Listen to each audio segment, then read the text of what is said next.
Good morning, good afternoon, good evening. Just depends on where you are and when you're choosing to open up this first video. Welcome to the Just Ask Mentoring subscription.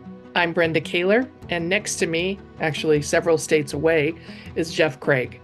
We want to, again, welcome you to the first video in the subscription, and we're here to support you, just so you know, as in your role as a teacher mentor. You know, whether it was an administrator or a colleague, someone selected you to mentor a new teacher because they believe in you and your ability to help a new teacher succeed. It's a really big job, and it's an important job. You can do it, and we're here to help you. Yes, we are. Brenda has worked with districts across the country, supporting hundreds of mentors, coaches, and administrators. Brenda is the go-to person for all matters of mentoring, coaching, and adult learning. I too have worked with many districts, facilitating both student learning and adult learning. And together, we're a great team. We're going to help you in support of your new teacher. There are 4 components to the Just Ask Mentoring subscription. First of all, you should have these 2 books. These are our go-tos throughout the subscription. More about these later. Each month, you receive our newsletter, and that newsletter will provide you time-sensitive advice and suggestions for working with your mentor. The third piece, these videos, which you're watching one right now, are going to go and take a deeper dive in support of the content in the monthly newsletter. And the fourth thing, the only thing that you can't do whenever you want to on your own time, those are the office hours. Each month, we'll schedule office hours. These are times when you and your colleagues from across the country can come together and share your questions, your concerns, your wonders about being a mentor. Brenda and I will moderate that time, but that's your time for raising the things that are on your mind. These 4 things all together make up the subscription. It's going to help you as you help your new teacher. And we're looking forward to working with you. So let's begin with the end in mind and a couple of essential questions that will give us focus on the mentoring work we'll be doing together. First question, big one. How do we ensure that there is a fully qualified and fully satisfied teacher in every classroom? We've all been paying attention to the research on new teachers across the country, the revolving door. And we know that teachers are coming into our profession and have been for the last several decades, at least two or three, and revolving out, often within their first 5 to 7 years of career. We also know that there are schools that have more attrition rates than other schools. And so how do we slow down the revolving door? How do we keep our new teachers in the profession evolving into a fully qualified, fully satisfied teacher? The second question has to do with you specifically, the mentor. What attitude, skills, and knowledge do mentors need in order to support high levels of learning for new staff and their students? Another big question, and this one will keep us focused together for this school year. Keep in mind that everything we bring to you will be in support of the 2 questions. We are assuming that you're watching this session before your new school year begins. Because of that, we're going to dive into a few tools that'll help you get ready for the start of your mentor-mentee relationship. Now, to get the most out of this video, you might want to have a copy of the following in front of you. The books, 21st Century Mentor Handbook, and Why Didn't I Learn This in College? The monthly newsletter. A piece of paper or index card would be perfect, and something to write with. You'll also need some sticky notes. So you may have to put us on pause, go get those things, and then come back. The 21st Century Mentor Handbook provides you with options and recommendations of best practice for mentors. In the book, you're going to find a variety of practical tools you can use as a mentor. Now, I'm going to give you a list right now that may seem like a lot. So this is my strategy. Take your index card in hand and number it 1, 2, 3. Now, my goal is that you'll hear me mention at least 3 things that are of interest to you, and you can jot them down and know that you can go back to your resource and look for them later. Okay, so here we go. You're going to find tools for mentoring in a standards-based environment. You're going to make sure your mentee knows from the very beginning that their job is to facilitate teaching and learning. The next one is tools for different kinds of peer observations and learning walks. We all have a definition in our own minds about what is a peer observation, what are learning walks. And again, we're going to offer you options, multiple options. Tools for leading data-driven discussions, be it student work, today's assignment, be it lesson plans, but that you have data and pieces that you can put in front of the two of you to discuss. There's a mentoring calendar in here that you're going to want to go to early on. It's based on the 8 challenges and concerns of new teachers, which we're going to talk about in a little bit. But it's a monthly calendar, which will give you a plethora of ideas about how to support your teacher that month. You'll find in the book new teacher self-assessments where they can help define what it is you need to be working on. There are mentoring logs. There are some sample reflective questions for domains that are part of our profession. So sometimes your brain's on fire and you've got those reflective questions, and other times you're going to be probably saying, I really am grateful to have some samples here. And then you have examples of best practice. Now, the best practice ideas are based on things like planning, assessment, creating a positive learning environment, also creating a productive learning environment, collegiality and collaboration, which I know sounds familiar to you because most of us have been using Charlotte Danielson's work and have rubrics that we're very familiar with. These kind of best practices will match that. Why Didn't I Learn This in College is the companion book. In this case, its audience is your mentee. It was designed to pull together in one place in a very user-friendly format much of what many new teachers need to support high levels of learning for themselves and their students. This book is a bestseller, and it's not meant to sit on a shelf, but to be used as a resource on a weekly or even daily basis. Now, if I look inside the table of contents here, which I marked with a handy little sticky note, here are some of the things I find in here. How to create a positive learning environment, how to build in rigor and relevance, how to make learning active, how to make assessment a learning experience, how to plan lessons, unit, how to plan for the whole year, how to set yourself up for success, and how to set up success for your students, how to organize the classroom for learning, and lastly, how to work with parents as partners. Use your sticky note, flag that page. We'll point out other times to flag things, or I'll tell you what, go through the books on your own time with your sticky notes and flag those things that you want, to which you want to return in the future. These 2 books, along with the other resources that we referenced that are in this subscription, are going to help you and your schools ensure that there's that fully qualified and fully satisfied teacher in every classroom. You know, you're mentoring during a time where we can take advantage of research, we can take advantage of collective experience in mentoring, and you've got some resources at your fingertips that didn't used to exist. So I would bring you to this concept of challenges and concerns that you can anticipate your new teacher will find themselves in at some points during the school year. Things happen at the beginning of the year, but you don't want to lose your watchfulness because they also happen around November and December, and they're going to happen throughout the year. And for you to know what challenges and concerns to be aware of and how to help them is going to be a major plus to you both. Yeah, Paula Rutherford, who's our author of these books, she collected all of that wisdom and all of the advice and all of the research into a go-to chapter, chapter 3 in the 21st Century Mentor's Handbook. So while you elaborate, Brenda, I'm going to use my sticky note and I'm going to turn to those pages. Alrighty. Well, I'm going to start on page 45, Jeff. And on page 45 is the first of the 8 concerns. It's personal. At the beginning of the school year, that's probably what you're going to discover is they've got personal questions, personal challenges that if we don't pay attention to them, they get in the way of further learning on their parts. It's a little bit on the Maslow side of things. The next page 47 that I would look at is professional concerns. I would take a deep dive into what other mentors have said about how to help your mentee through the personal concerns.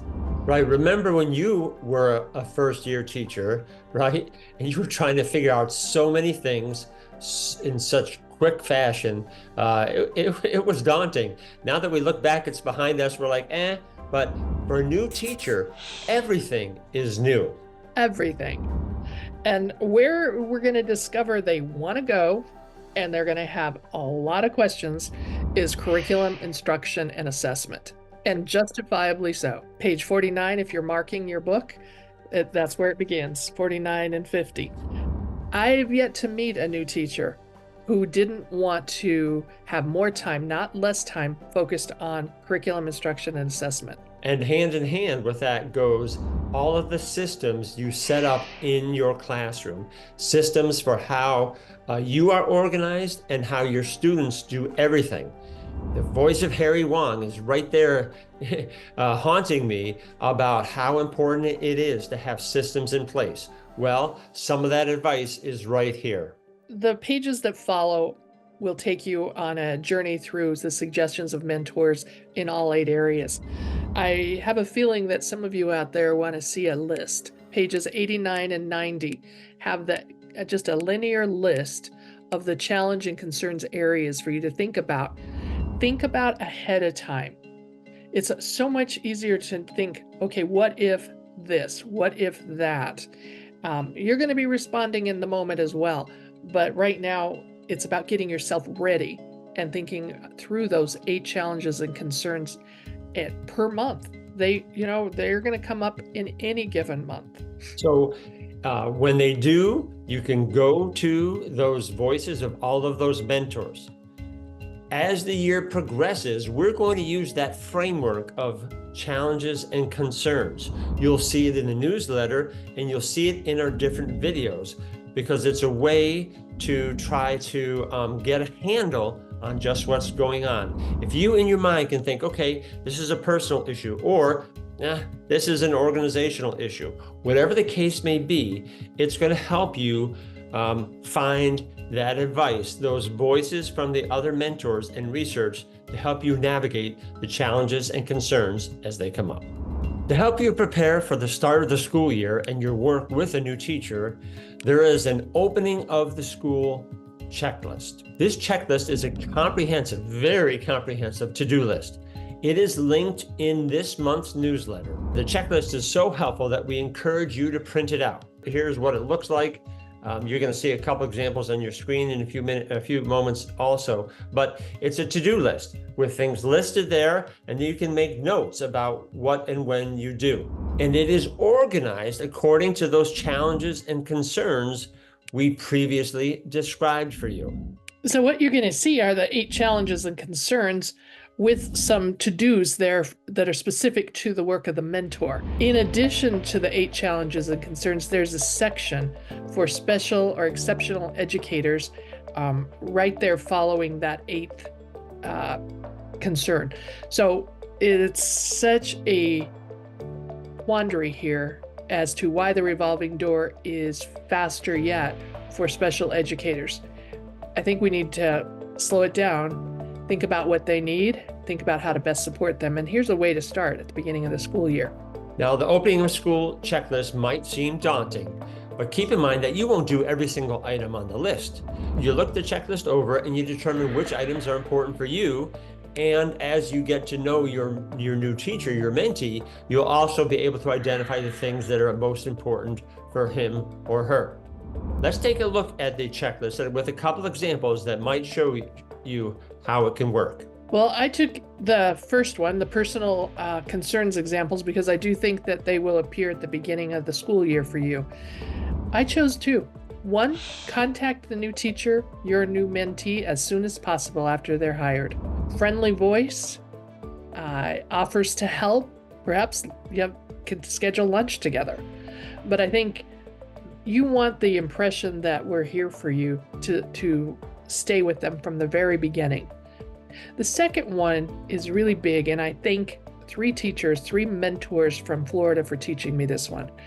I was facilitating a group, and we were talking about that beginning of the school piece, and all of a sudden, three of the teachers, they were only in the district a year themselves.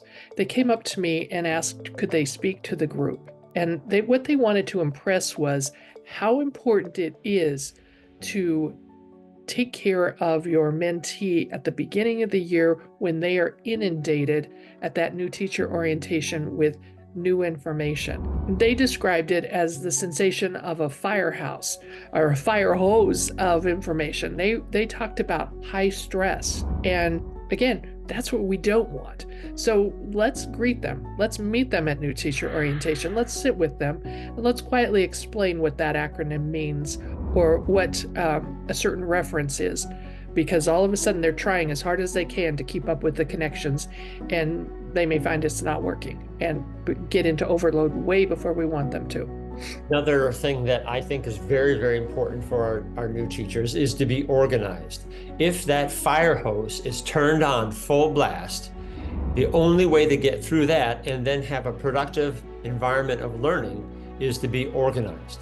So go through your system for being organized with your new teacher. How do you communicate? How do you get your classroom organized? Maybe go and look at some other classrooms in the school too, together to see that. How do you take care of simple things like attendance and all other communication that comes from the office? How do you have classroom desks and furniture and materials and supplies and so forth and so on?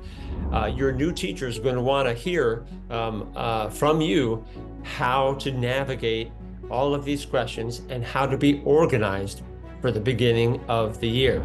So go through that checklist. Don't wait too long. Identify the things that are important for you and your new teacher, and you will both benefit.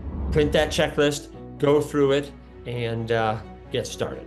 I want to leave you with a couple more think abouts for the beginning of the school year. There's a question that will need to be answered, and it's, who are the new teachers? And in your world, it's, who is my new teacher? Who is my mentee? At the beginning of the school year, that's the time to start answering that question. You know that every teacher is unique. Every teacher has different levels of experience. They'll have different learning needs. And I would reference you to think about this question with the second chapter in the book, 21st Century Mentor Handbook. There's plenty of ideas there. Start to unpack, here's what I know about my mentee, and here's what I'm going to need to know so that I can provide the best support possible. Now, at the same time that you're answering that question, you're going to start thinking about something called a partnership agreement. It's something you develop together at the beginning of the school year. It comes from the world of instructional coaching, and it really is an important conversation to begin in terms to create maximum effectiveness between you. So I think about three things going into a partnership agreement. There's going to be some questions that you both respond to around results, around communication, and around logistics. Some samples are things like this. For results, I might put down, let's figure out what the focus of our work together is. How will we know if we're successful? We might need to consider with communication, what are our working agreements and courtesy expectations? And what are the most effective ways for us to communicate together? I don't take anything for granted. People have their preferences, and we need to know what they are. Each person, they need to know yours, and you need to know theirs. Logistically, what kind of time do we need to block out to work together? What works better? How do we get it on our calendar and hold it sacred? What are ways to honor commitments? We're going to agree to do different things before we meet again. And what are those things, and how do we make sure that we're ready for the next meeting? There's also this idea of right up front, get your calendars out and schedule checkpoints along the way. It's like you've got your whole year. When would be really good times to schedule a checkpoint conversation where you can pull out your written agreement, your partnership agreement, and take a look at it together. Look for celebrations, look for where it's going really well, and look for areas you hadn't thought about, you didn't know you needed to talk about, and you can tweak your agreement at that point. So put the dates on your calendar now. And these, again, for both of you, they're on both calendars, and there are times you come back together and figure out, how's this going? How are we doing together as a team? You know, Brenda, as you were describing the partnership agreements, it reminded me a lot of our work together to prepare the subscription. Because we're working from far away, we are certainly scheduling checkpoints on our work. We, at the beginning of our sessions, we try to be very, very clear with each other about what we want to accomplish. It reminded me of the partnership agreements that you were just describing. So thank you very much for that. We've reached the conclusion of our first video in the subscription service. In closing, just a few words of encouragement, right? You can do this. You can do it. You have been identified because you have the attitude, skills, and knowledge to be a good mentor. We're here to help you. The books can help you. Become familiar with them. Use those sticky notes and flag the things you want to look at later. Our monthly newsletter will make timely suggestions. They help you sort of with that fire hose, right? That Brenda described earlier. We hope these videos will be helpful as they dive into greater detail for the key topics. And lastly, we look forward to seeing you in our synchronous office hour sessions when you can ask your own specific questions and you can interact with other mentors from across the country. So again, you can do this, and we're excited to work with you. See you next month. Bye-bye, everybody.